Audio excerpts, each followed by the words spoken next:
The title is Beware. With the rhetoric of war, the simply complex-suited man continuously turns our children's futures into an empty and broken planet. In the collapse of a 400-year empirical reign, your military is not the best, for weapons have no relevance when it comes to the eternity of time. Your thoughts are chaotic, fueled by the raping of other men's women, other women's children, and all of the earth and her natural resources. We are not yours to take, never have been. How long will these terrors continue? We do not know and we will not see by the end of this generation, but yes, things are about to change. I will tell you that. Our foot is on a cliff angled towards an abyss of destruction, an internal collapse. Our other leg slipping down the dry, drought-ridden earth, and there is no one to grasp our hands, for we have murdered all of our allies. And the justifiable enemies indeed have become the warriors you have always feared.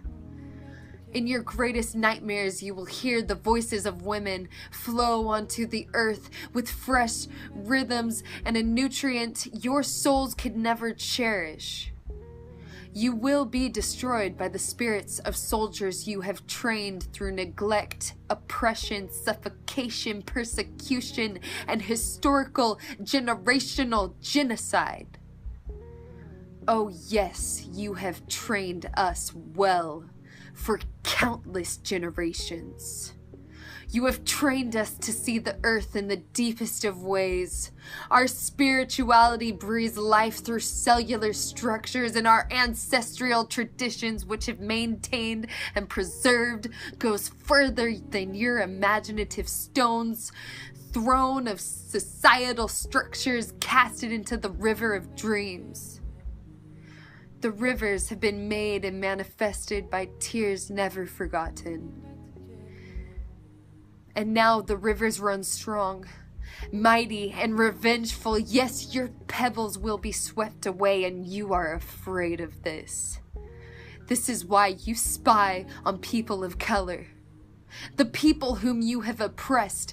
This is why you implement programs to spy on your community which you have sworn to serve, the one you said you would protect. Protection does not mean that you can test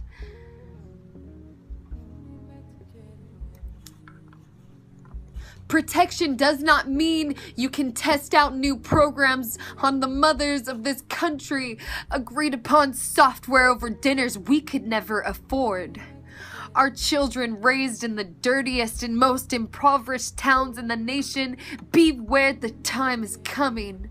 This does not mean you take quotas of our property or label us as a threat for using words such as freedom. Or we want justice, you cowardly men. And if you are not a man, then admit the dominating structures of your lives are influenced by that of men, hiding in their criminal thoughts behind their suits and allowing jurisdiction and law to prove ownership on our bodies. You're spying in your offices behind your shiny, honor-ridden, cowardly selves, hiding behind the titles you do not deserve. Our social life rafts have left us.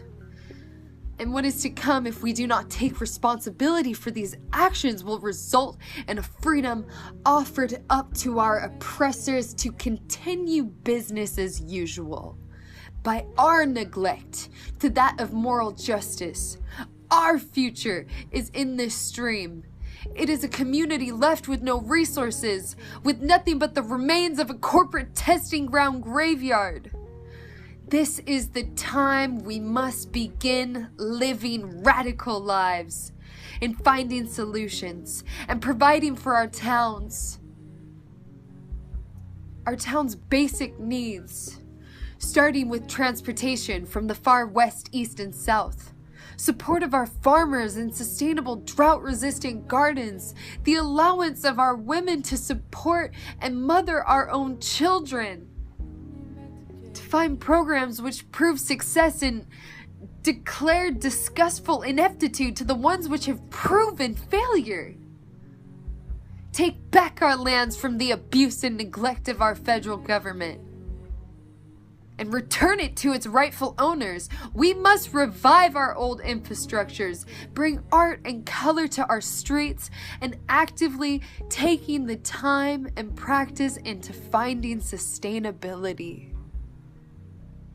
Let's make 2016 a new year, and remember that we are each unique.